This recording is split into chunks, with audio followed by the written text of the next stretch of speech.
வந்தது. கர்த்தர் உடனே அவனுக்கு சொன்ன பதில் என்ன தெரியுமா? உனக்கு வாய்தான பிரச்சனை, ஆண்டவர் சொன்னாரு. அப்புறமா நீங்க வாசிச்சு பாருங்க, யாத்திராகமம் 4ஆம் அதிகாரம் 10வது வசனத்துல இருந்து, உனக்கு திக்குவாயின்றது தானே உன்னுடைய பிரச்சனை. ஆண்டவர் என்ன பதில் கொடுக்கிறார் தெரியுமா? சரி, உனக்கு திக்குவாயா இருக்குதுப்பா, மந்தனாவா இருக்குது, அதனால உன்னை விட்டு நான் வேற யாராவது பார்த்துக்கிறேன்னு சொல்லி ஆண்டவர் போல, உனக்கு வாயிலான பிரச்சனை. வசனம் சொல்லுகிறது, உன் வாயோடு நான் இருக்கிறேன், நீ பேச வேண்டியதை நான் உனக்கு போதிக்கிறேன் என்று சொல்லி ஆண்டவர் மோசேயை அழைத்தார். பிரியமானவர்களே, மனிதர்களாகிய நாம் நம்முடைய இயலாமையை பார்க்கிறோம். ஆனால் கர்த்தர் இயலாததையும் இயல பண்ணுகிறவராய் இருக்கிறார். நமக்கு இயலாமை குறைவுகள் நம்முடைய கண்களுக்கு தெரியுது. ஆனா ஆண்டவர் ஒருவரை தெரிந்து கொண்டார், ஆண்டவர் ஒருவரை முன்குறித்தார்.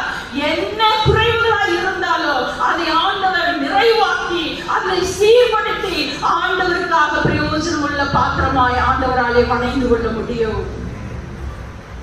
நான் என்னுடைய சாட்சியை பகிர்ந்து கொள்ளும் போது உங்களுக்கு சொன்னேன், 4 செவருக்குள்ளாக நான் வளர்க்கப்பட்டேன்.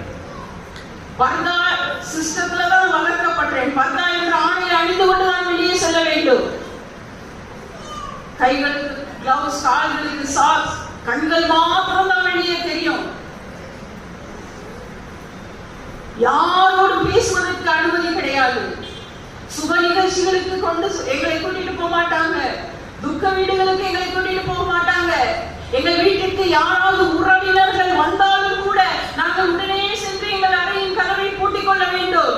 பெண்களாக இருந்தாலும் சரி,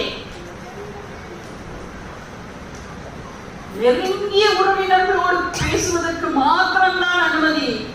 இப்படியாக 4 செவருக்குள்ளாக நான் வளர்க்கப்பட்டேன். கர்த்தராகிய இயேசு கிறிஸ்துவை ஏற்றுக்கொண்டு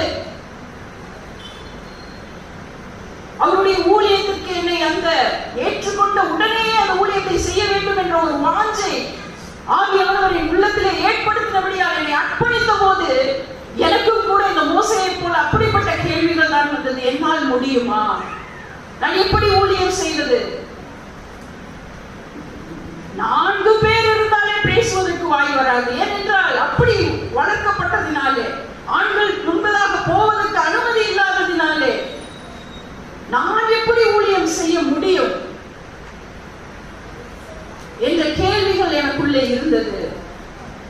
ஆனால் பிரியமானவர்களே, பலன் உள்ளவனுக்காகிலும் பலனற்றவனுக்காகிலும் உதவி செய்வது யாருக்கு?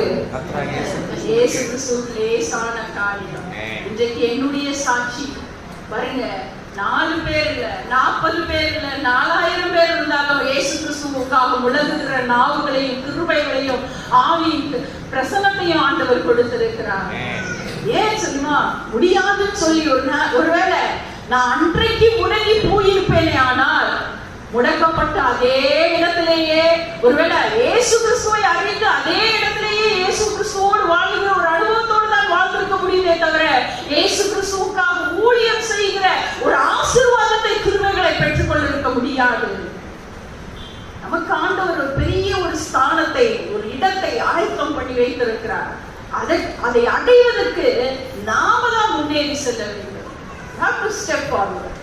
நீங்க அடுத்த அடி வைக்க உங்களுடைய அடைகளை உறுதிப்படுத்தும்படி கர்த்தர் உங்களோடு கூட இருக்கிறார். உங்கள் கரங்களை பிடித்து நடத்தும்படி கர்த்தர் உங்களோடு கூட இருக்கிறார். நீங்கள் தயங்கி தயங்கி பயந்து பயந்து உங்கள் குறைகளையும் உங்களுடைய இயலாமைகளையும் பார்த்து கொண்டு நீங்கள் பின்தங்கியே இருப்பீர்கள். ஆனால் நான் சொன்னது போல அதே நிலைமையிலே தான் இருக்க வேண்டும்.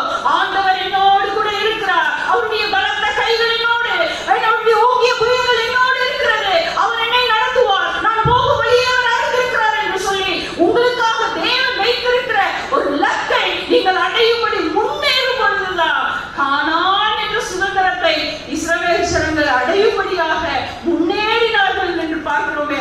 நாமும் முன்னேறும்படியாக நாமும் ஆண்டவருடைய ஆசீர்வாதத்தை நாம் வாழ்க்கையில பெற்றுக்கொள்ள வேண்டும். அல்லேலூயா.